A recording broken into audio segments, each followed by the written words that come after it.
नमस्कार विद्यार्थी मित्रांनो, मी प्रियंका ग्लोबल ऑनलाईन मराठीमध्ये आपल्या सगळ्यांचं मनापासून स्वागत करते. आज आपण महाराष्ट्र सेट परीक्षा 2025 याकरिता पेपर क्रमांक 2 इतिहास या विषयामध्ये टोटल 10 युनिट्स आपल्याला अभ्यासक्रमामध्ये दिसून येतात आणि या टोटल 10 युनिट्स पैकी आपण अभ्यासक्रमातील युनिट क्रमांक 1 एन्शंट हिस्ट्री प्राचीन भारताचा इतिहास याला आपण सुरुवात केलेली आहे आणि प्राचीन इतिहास यावर आजचा आपला लेक्चर क्रमांक 12 आहे.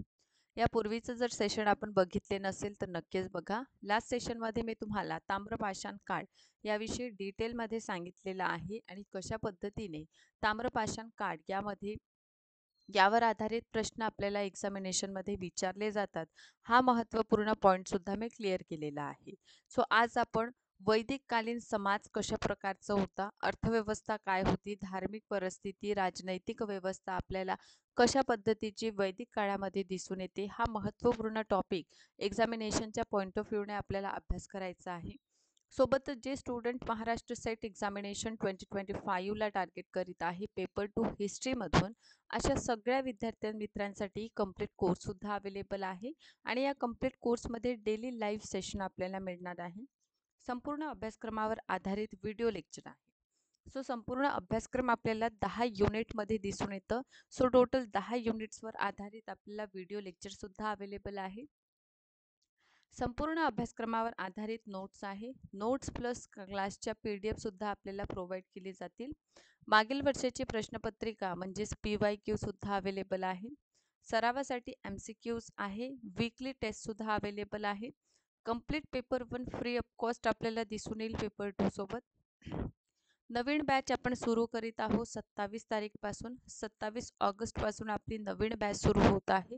सो या नवीन बॅचला जॉईन करण्यासाठी बघा हे ऑफिशियल्स नंबर्स आहे. या ऑफिशियल्स नंबर्सवर आपण आजच कॉन्टॅक्ट करा. कोर्सला जॉईन करण्याची फीस 12,000 आहे. यावर डिस्काउंट मिळेल आणि मात्र 8,000 मध्ये हा complete course with paper 1 available आहे. सोबतच प्ले स्टोअरवरून ग्लोबल ऑनलाईन ॲप डाउनलोड करा. स्टोअर नावाचा ऑप्शन सिलेक्ट करायचा आहे. इथे हिस्ट्रीचा कोर्स सर्च करून घ्या. सो इतिहासाचा अशा प्रकारचं इंटरफेस आपल्याला दिसून येईल. सरळ कोर्सला इथून बाय करू शकता किंबहुना आपले ऑफिशियल्स नंबर्स आहे. देन या कॉन्टेंटच्या सेक्शनमधून आपण व्हिडिओ लेक्चर्स आणि टेस्टसुद्धा देऊ शकता. सो आजच्या पर्टिक्युलर सेशनमध्ये वैदिक सभ्यता किंवा वैदिक संस्कृती आपल्याला जाणून घ्यायचा आहे.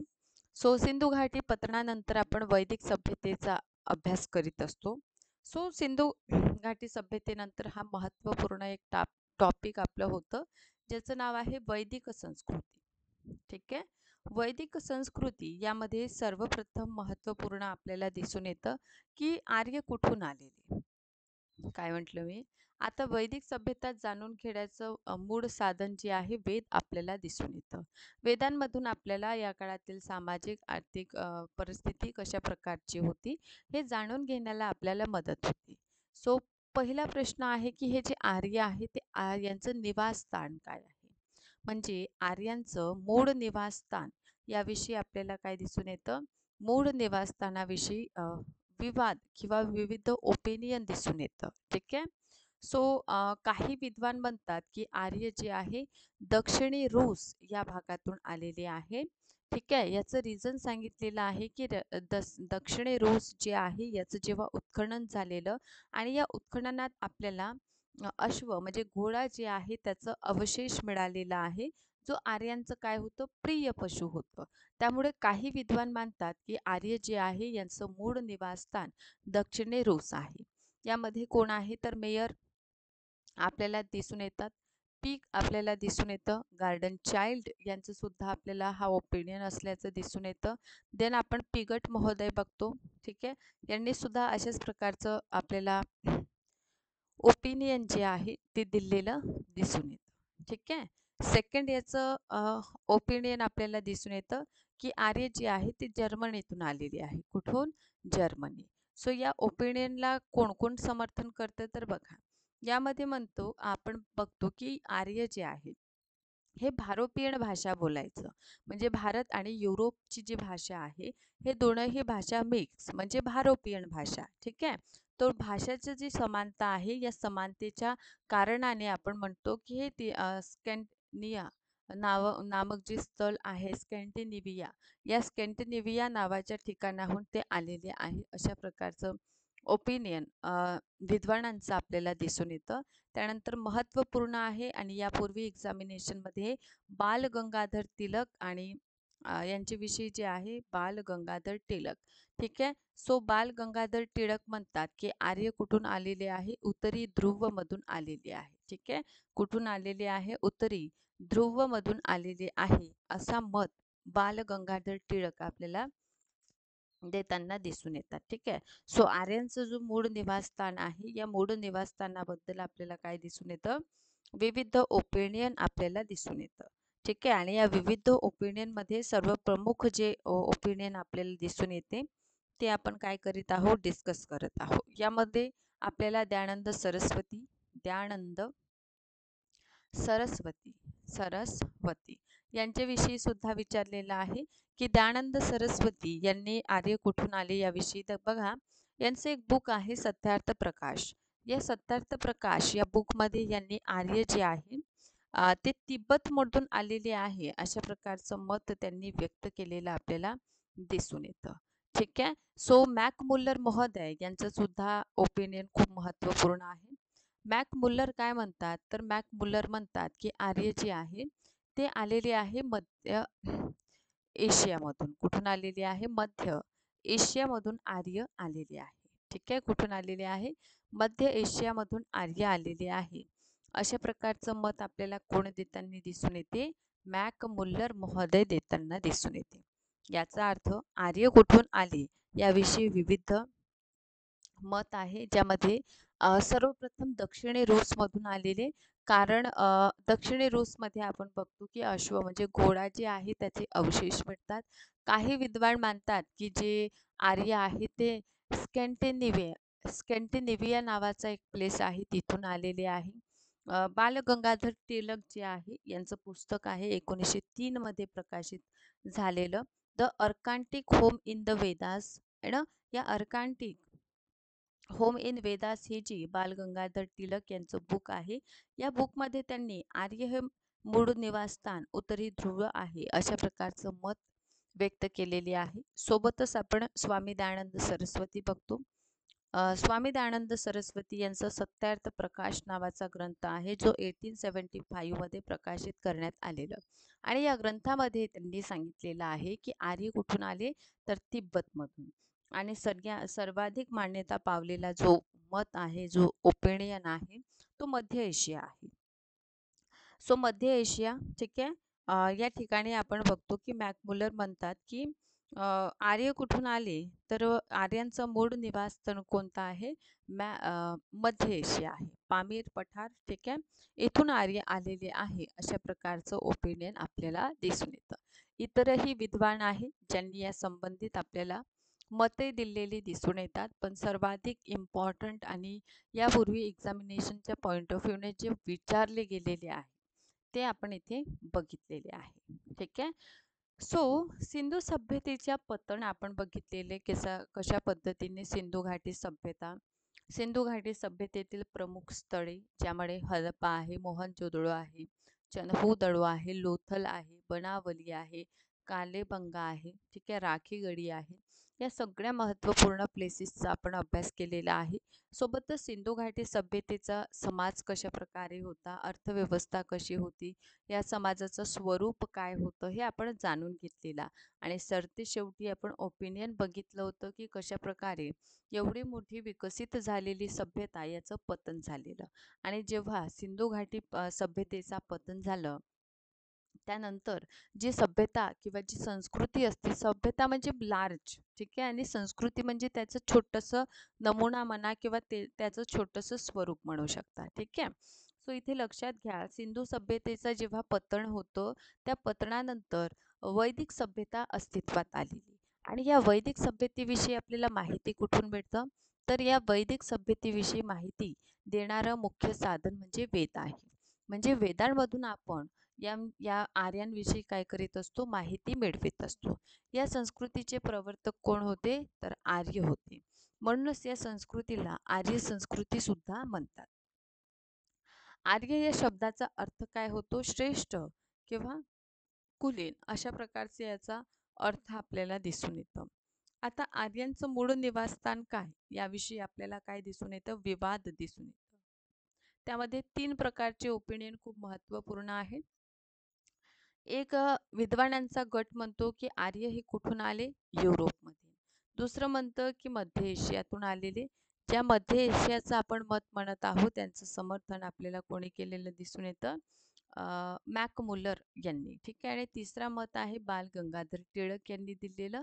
त्यांनी 1903 मध्ये त्यांचं बुक आहे आणि बुकचं नाव आहे the Arctic home in the Vedas.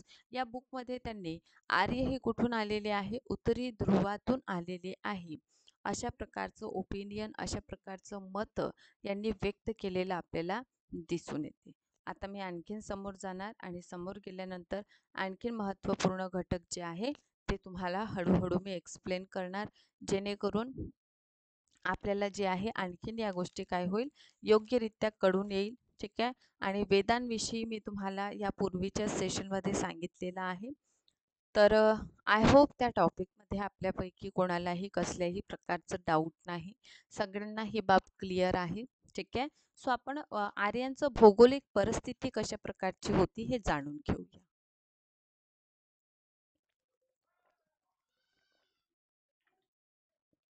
बघा कसं आहे,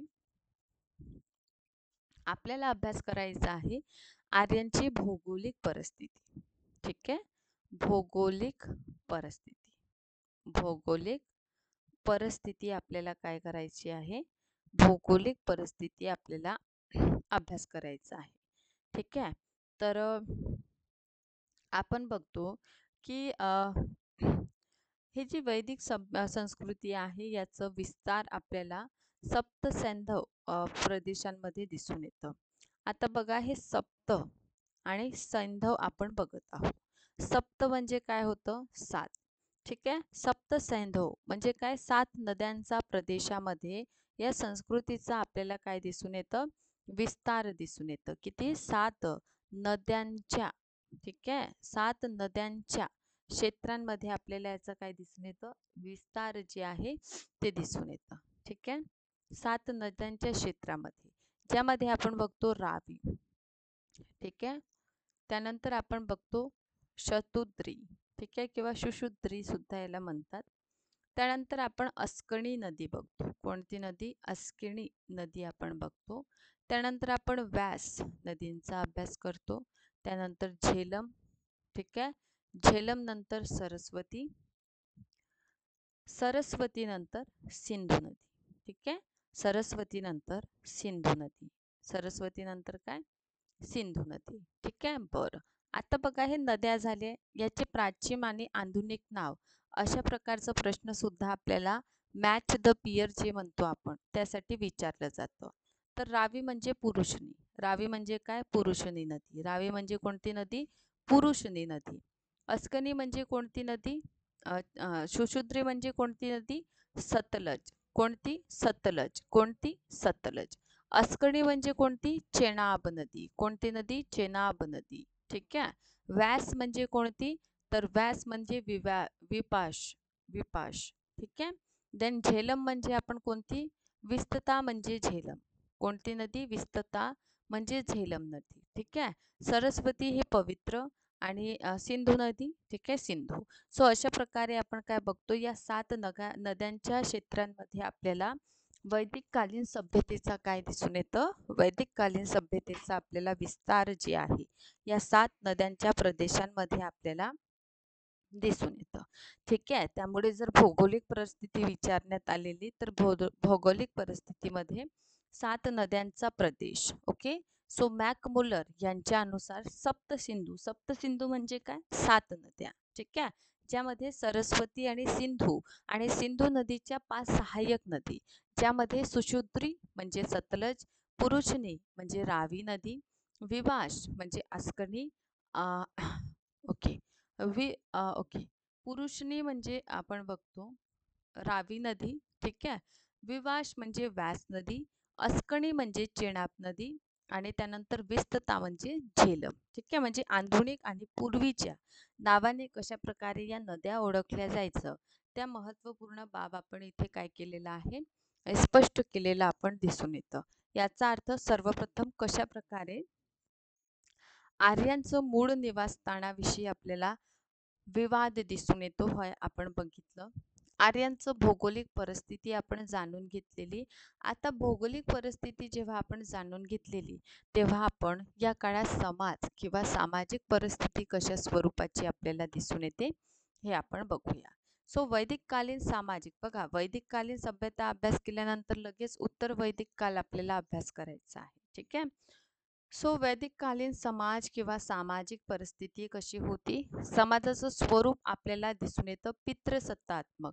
जसं सिंधू घाटी सभ्यता आपण मातृसत्तात्मक आपण अभ्यास केलेला, तशाच प्रकारे वैदिककालीन समाजाचं स्वरूप हे पितृसत्तात्मक आपल्याला दिसून येतं. आता पितृसत्तात्मक आहे तर पिता हे काय असणार, हेड असणार, आणि पितानंतर घरात असणारे मोठे बंधू जे आहे, भाऊ जे आहे, ते काय असणार, हेड आपल्याला दिसून येतं. समाजामध्ये संयुक्तरित्या परिवार राहायचे, आपण जॉईंट फॅमिली बघतो आहे ना. सो जॉईंट फॅमिली म्हणजे संयुक्त परिवार पद्धती होती आहे ना. सोबतच विवाह सुक्त म्हणजे नवविवाहित वरवधू आहे ना, यांच्याविषयी माहिती मिळतं. राज्य हा पारिवारिक जीवनामध्ये कुठल्याही प्रकारचं हस्तक्षेप करत नसायचं. तर हे सुद्धा बाब आपल्याला या ठिकाणाहून काय होतं, क्लिअर होतं. तर लक्षात घ्या, ऋग्वेदिक कालीन समाज आपल्याला दिसून येतं. सो समाज आणि राजनैतिक परिस्थिती सुद्धा आपण एक सोबतच बघूया. ठीक आहे. सो ऋग्वेदिक कालीन समाजामध्ये आपण बघतो की 5 कबिले, ठीक आहे, यांची माहिती आपल्याला मिळतं. ज्यामध्ये सर्वप्रथम आहे कुल. कुल म्हणजे काय, परिवार. आपण कुटुंब आहो, आई वडील भाऊ बहीण, ठीक आहे, काका काकू, हे आपण एकत्र राहतो म्हणजे आपण काय झालो, परिवार झालो. तर आपण समाजाची सगळ्यात लहान जो घटक असायचा तो कोणता असायचा, कुल असायचा. आता बघा याला व्यवस्थितरित्या आणखीन समजून घ्या. ठीक आहे, बघा आपण हे राजनैतिक परिस्थितीमध्ये सुद्धा हा घटक आपण अभ्यास करीत असतो. ठीक आहे, आणि सामाजिक परिस्थितीमध्ये सुद्धा हा घटक आपण अभ्यास करीत आहोत. म्हणजे एक्झामिनेशनच्या पॉईंट ऑफ व्ह्यूने हा घटक आपल्या सगळ्यांसाठी होणार आहे महत्त्वपूर्ण. तर इथे आपण काय लक्षात घेणार, तर ऋग्वेदमध्ये आपण काय बघतो, सर्वप्रथम आपण बघतो जन, ठीक आहे, सॉरी कुल बघतो. काय बघतो, कुल. कुल म्हणजे काय, परिवार. ठीक आहे. आणि हे जे परिवार आहे याचं जे हेड असायचं त्याला काय म्हटलं जायचं, कुलूप म्हटलं जायचं. काय म्हटलं जायचं, कुलूप. ठीक आहे. सेकंड आपण बघतो की खूप सारे परिवार जेव्हा एकत्रित येतात तेव्हा काय बनतं, ग्राम बनतं. काय बनतं, ग्राम. आणि जेव्हा ग्राम बनतं तर ह्या ग्रामाचं हेड असेल ज्याला काय म्हटलं जायचं, ग्रामिणी. आता हा ग्रामिणी जो आहे प्रशासनिक आणि गावाची सुरक्षा कशा प्रकारे ठेवायची आहे हे आपल्याला दिसून येते. म्हणजे लक्षात घ्या, अनेक परिवार, ठीक आहे, ओके, परिवाराला काय म्हटलेलं आहे, कुल, आणि याचं जे प्रमुख असेल त्याला कुलूप. ओके. आणि जेव्हा खूप सारे कुल म्हणजे खूप सारे परिवार, बघा हा एक परिवार, हा एक परिवार, असे करत करत हे जे सगळे परिवार जेव्हा एकत्रित येतात यापासून हा काय बनणार, ग्राम बनणार. आणि जर ग्राम बनलं तर ग्रामाचा प्रमुख कोण असेल, ग्रामिणी असेल. कोण असेल, ग्रामिणी असेल. आणि जेव्हा खूप सारे ग्राम एकत्रित येणार तेव्हा काय बनेल, विष बनेल. काय बनेल, विष बनेल. ठीक आहे. अनेक सारे गाव जेव्हा मिळतात तेव्हा त्यातून विष बनतं, आणि हा जो विष आहे याचा प्रमुखाला विषपती असं म्हटलेलं आपल्याला दिसून येतं. ठीक आहे. आणि जेव्हा खूप सारे विष एकत्रित येतात तेव्हा काय बनतात, जन बनतं. जन. ठीक आहे. आणि जनाचा प्रमुख जनपती किंवा अधिपती याला म्हटलेलं आहे. ठीक आहे. आणि जेव्हा खूप सारे जन एकत्रित येईल तेव्हा काय बनेल, राष्ट्र बनेल. इथे राष्ट्र हा शब्द जो आहे राज्य या अर्थाने अभिप्रेरित आपल्याला दिसून येतं. सो अशा प्रकारे ऋग्वेदिक कालीन आपल्याला सामाजिक परिस्थिती म्हणू शकता किंवा अशा प्रकारचं राजनैतिक व्यवस्था आपल्याला दिसून येतं, ज्यामध्ये कुल, अनेक कुल एकत्रित येईल तेव्हा ग्राम, ग्रामाचा प्रमुख ग्रामिणी, खूप सारे ग्राम एकत्रित आले तर विष बनतं आणि विषाचा प्रमुख विषपती. ठीक आहे. खूप सारे विष जेव्हा एकत्रित येईल तेव्हा जन बनणार आणि जनाच्या पतीला जनपती म्हणणार. राष्ट्र हा शब्द राज्य या अर्थाने इथे आपल्याला वापरलेलं दिसून येतं. इतकं भाग सगळ्यांना क्लिअर आहे? तर बघा, समाजात सगळ्यात लहान एकक जे आहे ते होतं कुटुंब. ठीक आहे. ऋग्वेदिक पारंपरिक जीवन हे संयुक्त परिवार पद्धतीवर आधारित होते. ठीक आहे. परिवारामध्ये वडील असायचे, आई असायची, भाऊ असायची, आहे ना, पुत्र. ठीक आहे. हे सगळे म्हणजे संबंध आपल्याला दिसून येतात. सिंधू सभ्यता आपल्याला मातृसत्तात्मक दिसून येते, पण वैदिक सभ्यता ही पितृसत्तात्मक आहे आणि पितृसत्तात्मक असल्यामुळे कुलूप म्हणजे जे पिता असायचे, हेड असायचे, ठीक आहे, त्यांना गृहपती सुद्धा म्हटलेलं आपल्याला दिसून येतं. परिवारमध्ये आईला महत्त्वाचे स्थान होते. पत्नी ही गृहस्वामिनी अशा प्रकारे म्हटलेलं आपल्याला दिसून येतं. आणि जेव्हा आज सुद्धा आपण जेव्हा यज्ञ अनुष्ठान करतो तर जोडीने करतो का, आहे ना, हजबंड वाईफ, आई बाबा, आहे ना, असं जोडी जोडीने बघा आज सुद्धा आपल्याला यज्ञ अनुष्ठान करताना दिसून येतात. आणि पूर्वी सुद्धा अशाच प्रकारचे यज्ञ अनुष्ठान जे आहे ते चालताना आपल्याला दिसून येतं. ओके. समोर आपण स्त्रियांची परिस्थिती बघू.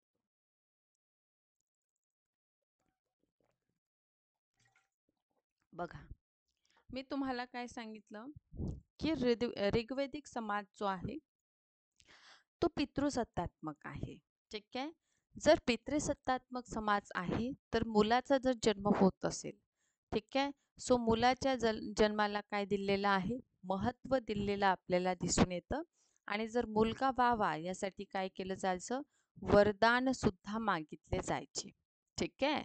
सोबतच आपण बघतो पुत्र प्राप्तीसाठी जे आहे कामना केली जायचं. गाय जे आहे याला दोहण करणारी जी पुत्री असायची तिला म्हटलेलं आहे दुहिता. आपण गाय बघतो ना, गाय दोहतो का नाही आज सुद्धा आपण बघतो. आपण ग्रामीण क्षेत्रातून जर येत असेल, इव्हन जर शहरी क्षेत्रातूनही येत असेल, तरीही इतक्या गोष्टी आपल्याला माहीत आहे की कशा पद्धतीने जे आहे कशा पद्धतीने जे आहे आपण बघतो की गाय दोहत असतात. आणि जर ते गाय मुलगी दोहत असेल, पुत्री दोहत असेल तर तिला दुहिता असं म्हटलेलं आपल्याला दिसून येतं. ठीक आहे. समाजात स्त्रियांना आदराचं स्थान होता. स्त्रियांना गृहिणी, माता, ठीक आहे, सहजनी अशा तीनही रूपात आदर दिलेले दिसून येतं. स्त्रियांना शिक्षण दिले जात होते आणि यामध्ये विषपला आणि मुदगल या स्त्रिया आहेत ज्यांनी एज्युकेशन म्हणजे शिक्षण प्राप्त केलेलं दिसून येतं. विवाह एक पर्टिक्युलर वयमर्यादा असायची, म्हणजे एक प्रकारे आपण वयस्क झालो त्यानंतरच विवाह व्हायचं. स्वयंवर म्हणजे भरही म्हणजे स्वयंवर आपण बघतो ना, सो स्वयंवर सुद्धा या काळात आपल्याला होताना दिसून येतं. सामान्यतः एक पत्नी प्रथा आपल्याला इथे प्रचलित असल्याचे दिसून येतं. पण जर मनुष्य खूपच श्रीमंत आहे, खूपच धनवान आहे, तर तो काय करायचं, एकापेक्षा जास्त लग्न करायचे, म्हणजे बहुपत्नीत्व सुद्धा आपल्याला दिसून येतं. पुनर्विवाह सुद्धा व्हायचे आणि स्त्रिया आपल्या म्हणजे जे दीर असायचं त्यांच्यासोबत सुद्धा विवाह करू शकत असायची.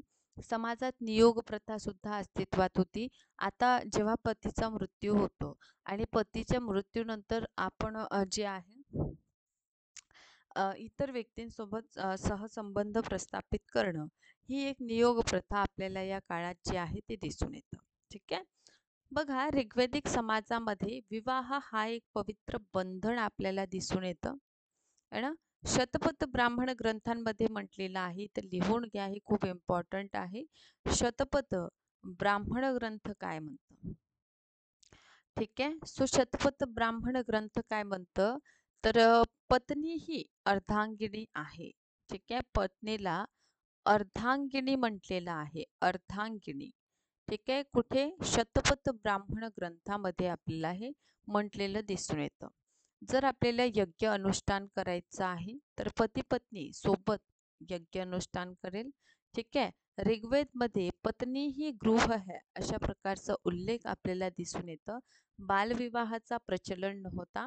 विधवा पुनर्विवाह आपल्याला पुनर्विवाह तथा नियोग प्रथा जी आहे यांचं प्रचलन आपल्याला या टाइम पिरियडमध्ये दिसून येतं. पुत्रांचं प्राप्तीसाठी वरदान मागितले जायचे. ठीक आहे. सो अशा प्रकारचं आपल्याला या समाजामध्ये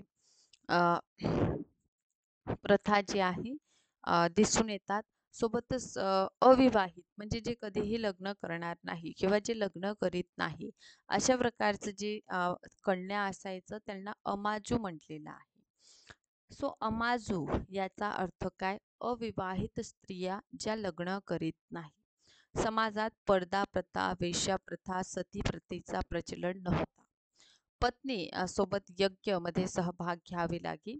स्त्रिया या सभा आणि विदत या सभा म्हणजे एक प्रकारचं आपण पार्टिसिपेंट संघटन बघतो ना, तशाच प्रकारचं सभा आणि विदत असायचं, ज्यामध्ये महिला स्त्रिया भाग घेऊ शकत होत्या. या काळामध्ये खानपान, ठीक आहे, खानपानाचं कशा प्रकारे व्यवस्था होती, तर ऋग्वेदिक समाज जो आहे यामध्ये आपण बघतो की भोजनामध्ये पोळी, दूध, ठीक आहे, यांचं आपल्याला दिसून येतं. अ, म्हणजे मांसाहार आणि शाकाहार, मांसाहार आणि शाकाहार अशा दोनही प्रकारचं भोजन सेवन केलं जायचं. भोजनामध्ये दूध, घी आपण बघतो, दही यांचं महत्त्व होतं. ठीक आहे. ऋग्वेदमध्ये आपण जे मीठ खातो ना त्याचा उल्लेख आपल्याला दिसून येत नाही. मांसांमध्ये भेड, बकरी, पशु यांचं मांस खाल्लं जायचं. ठीक आहे. जे माध्यम आहे, ठीक आहे. ऋग्वेदिक काळामध्ये आपण बघतो की वस्तू विनिमय पद्धत अवलंबित जायची आणि विनिमयाचं मुख्य माध्यम जे आहे ते गाय असायचं. गाय याला अघण्या म्हटलेलं आहे. ऋग्वेदमध्ये गायीसाठी अघण्या न मारण्यायोग्य या शब्दाचा प्रयोग केलेला आपल्याला दिसून येतं. ठीक आहे. म्हणजे गायीला न मारण्यायोग्य. सोबतच आपण बघतो वेशभूषा. ऋग्वेदिक समाज जो आहे अधिवास. अधिवास म्हणजे काय? वरती धारण करतो आपण, जसं ओढणी बघतो. अधिवास म्हणजे ओढणी. आपण अशी ओढणी घेतो है ना, अशी ओढणी घेतो की नाही, है ना. हा. सो हे ओढणी जे आहे त्याला अधिवास म्हटलेलं आहे. सोबतच आपण काय बघतो? वास बघतो. ठीक आहे. वासस बघतो. वासस म्हणजे कमराच्या वर, वर जे आपण समजा शर्ट वगैरे वेअर करतो तशा टाईप. निधी म्हणजे आपण बघतो, निवी जे आहे कमरच्या वर घालणारे कपडे, वासच्या अंतर घातले जाणारे जे कपडे असायचे त्याला निवी म्हटलेलं आपल्याला दिसून येतं. ठीक आहे. तपर्य. तपर्य म्हणजे काय? तर तपर्य हे समारंभात, यज्ञ समारंभात जे कपडे घातले जायचे त्याला तपर्य असं म्हणतात. धुर्य म्हणजे काय? तर विवाह समारंभात वधूद्वारा म्हणजे पर्टिक्युलर दुल्हन जे आपण बघतो, या दुल्हनने जे कपडे घातले जायचे तर या दुल्हनच्या कपड्याला धुर्य असं म्हटलेलं आहे. आणि ऋग्वेदिक काळात अनिश म्हणजे काय? तर अनिश म्हणजे पगडी. हे वस्त्र कपड्यांपासून उनी आणि सुती अशा दोनही कपड्यांपासून बनलेले आपल्याला दिसून येतं. आणि आपण वस्त्र बघतो आणि वस्त्रांवर समजा असं जरी काम केलेलं आहे तर जरी कामाला पेशल असं म्हटलेलं आपल्याला दिसून येतं. काय दिसून येतं? पेशल म्हटलेलं आपल्याला दिसून येतं. क्लिअर? चला. मनोरंजनाच्या कशा प्रकारचे साधन अवेलेबल होते? सो आर्यांचं मनोरंजनाचं साधन घोडदौड म्हणजे अश्व, घोडे, ठीक आहे, त्यांचं पैज एक प्रकारची, रथदौड, मल्लयुद्ध, आखेट म्हणजे शिकार होतं. ठीक आहे. आखेट म्हणजे काय? शिकार होतं. गीत संगीत आपल्याला दिसून येतं. ठीक आहे. गीत संगीत, दृढ क्रीडा जी आहे हे सुद्धा आपल्याला या टाइम पिरियडमध्ये दिसून येतात. बासरी, ठीक आहे, ढोल यांचा प्रयोग केला जायचं. स्त्रिया जे आहे ते नृत्य करायचं, गायन करायची. ठीक आहे. आणि ऋग्वेदमध्ये जे जुवा आपण बघतो, दृढ क्रीडा ज्याला म्हटलं जातं, या जुव्याचं म्हणजे दृढ क्रीडा जी आहे त्याचं निंदा केलेली आपल्याला दिसून येतं. ठीक आहे. सो अशा पद्धतीने ऋग्वेदिक कालात मनोरंजनामध्ये नृत्य, रथदौड, घुडदौड, पासा, ठीक आहे, जे जुवा आहे हे मनोरंजनाचे नृत्य, गायन, वादन हे आपल्याला काय दिसून येतं? मुख्य मनोरंजनाचे साधन आपल्याला ऋग्वेदमध्ये दिसून येतात. सोबतच वर्णव्यवस्थेविषयी लक्षात घ्या, की वर्णव्यवस्था जी आहे ऋग्वेद काळामध्ये वर्णव्यवस्था उल्लेख आपल्याला सुरुवातीला दिसून येत नाही. पण ऋग्वेदाचं जेव्हा 10वा मंडळाचा आपण अभ्यास करतो, सो ऋग्वेदाच्या 10व्या मंडळामध्ये आपल्याला काय दिसून येतं? ऋग्वेदाच्या 10व्या मंडळामध्ये आपल्याला पुरुष सूक्त म्हणजे चातुर्वर्ण व्यवस्था जी आहे, या चातुर्वर्ण व्यवस्थेचा आपल्याला काय मिळतं? या चातुर्वर्ण व्यवस्थेचा आपल्याला उल्लेख मिळालेला आहे. ठीक आहे? बरं. काय मिळालेले आहे? उल्लेख मिळालेला आपल्याला दिसून येतं. ठीक आहे? बरं. ठीक आहे. ओके. सो वर्ण व्यवस्थेचे चिन्ह नाही. वर्ण हा शब्द जो आहे, रंग, काळा गोळ्याचा रंग आपण बघतो, या रंग या अर्थाने आपल्याला अभिप्रेरित दिसून येतं. प्रारंभमध्ये ब्राह्मण, राजन्य, विश यांचा उल्लेख आहे. शूद्र या शब्दाचा प्रथमतः उल्लेख आपल्याला ऋग्वेदाचा 10वा जो मंडळ आहे, ज्यामध्ये चातुर्वर्ण व्यवस्थेचा आपल्याला काय मिळतो? प्रमाण मिळतो. या चातुर्वर्ण व्यवस्थेमध्ये आदिब्रह्माच्या मुखातून ब्राह्मणाची उत्पत्ती, ठीक आहे. भुजातून आपल्याला काय दिसून येते? क्षत्रिय, ठीक आहे. जंघातून आपल्याला काय दिसून येतं? वैश्यांची उत्पत्ती आणि पायातून आपल्याला दिसून येतं कोणाची? शूद्रांची उत्पत्ती आपल्याला दिसून येते. सो अशा प्रकारे आपण काय बघतो? ऋग्वेदमध्ये वर्णव्यवस्थेचा आपण उल्लेख बघतो. ठीक आहे. सोबतच आपल्याला ऋग्वेदिक कालीन समाज हे 10व्या मंडळात झालं. ऋग्वेदिक समाज चातुर्वर्ण विभाजनाचं स्थान त्रिवर्णीय आपल्याला ऋग्वेद. आता हे विभाजन उत्तर वैदिक काळामध्ये म्हणजे ऋग्वेदाच्या 10व्या मंडळमध्ये दिसून येईल. आणि ऋग्वेदमध्ये आपण योद्धा, पुरोहित, सामान्य वर्ग असे 3 वर्ग आपण बघत असतो. या काळात अर्थव्यवस्थेमध्ये पशुपालन, कृषी, ठीक आहे. आर्यांचं मुख्य व्यवसाय पशुपालन आपल्याला दिसून येतं. गाय ही सगळ्यात पवित्र, महत्त्वपूर्ण होती आणि गायीला काय म्हटलं आहे? अघण्या. अघण्या म्हणजे काय? न मारण्यायोग्य. ठीक आहे. सोबतच आपण बघतो ऋग्वेदिक काळामध्ये गायीला अघण्या असं म्हटलेलं आहे. जे भेड बकरी पालन करायचे त्याच्या मालकाला अविपाल म्हणायचं आणि जो बकरी पालन करायचं त्याला अजयपाल म्हटलेलं आपल्याला दिसून येतं. ठीक आहे. आणि चारगाहाचा जो अधिकारी, हा प्रश्न विचारलेला आहे. ठीक आहे. सो चारगाहाचा जो अधिकारी असायचा त्याला वज्रपती म्हटलेला आहे. काय म्हटलेलं आहे? वज्रपती म्हटलेलं आपल्याला दिसून येतं. ठीक आहे. सो अशा पद्धतीने आपण काय बघतो? ऋग्वेद बघतो आणि ऋग्वेदमध्ये आपण बघतो की प्राकृतिक शक्ती, ठीक आहे, याला उपासक होती. देवतांचे पूजन जन्म मरणाचं जो चक्र आहे यातून मुक्ती करण्यासाठी केलं जायची. ठीक आहे. बघा, वस्तू, धान्य, आरोग्य यांच्या प्राप्तीसाठी देवांची उपासना, स्तुतीपाठ जे आहे ते करताना आपल्याला दिसून येतं. ठीक आहे. ऋग्वेदमध्ये इंद्र, अग्नी, वरुण आणि सोम आणि विष्णू, रुद्र हे जे देवता आहे त्यांचा आपल्याला उल्लेख दिसून येतं. सोबतच राज्यव्यवस्थामध्ये सभा, समिती आणि विदत अशा 3 प्रकारच्या समिती आपल्याला दिसून येतात. सो अशा पद्धतीने ऋग्वेदिक कालीन समाज, अर्थव्यवस्था, राजनैतिक परिस्थिती आपल्याला दिसून येतं. आणि पुढचा म्हणजे उद्याला जो आपण पर्टिक्युलर सेशनमध्ये अभ्यास करणार आहोत, उद्याच्या सेशनमध्ये आपल्याला जाणून घ्यायचं आहे उत्तर वैदिक कालीन समाज, अर्थव्यवस्था, आर्थिक परिस्थिती. ज्याप्रमाणे आपण ऋग्वेदिक समाज अर्थव्यवस्थेचा अभ्यास केलेला, त्याचप्रमाणे उद्याच्या सेशनमध्ये आपण उत्तर वैदिक कालीन समाज आणि त्या समाजाची काय वैशिष्ट्य होती ते आपण जाणून घेणार आहोत. सेकंडली, जर आतापर्यंत आपण कोर्सला जॉईन केलेलं नाही तर आजच जॉईन करा, जेणेकरून येणाऱ्या सेट एक्झामिनेशनला आपण टार्गेट करू शकता. Thank you so much.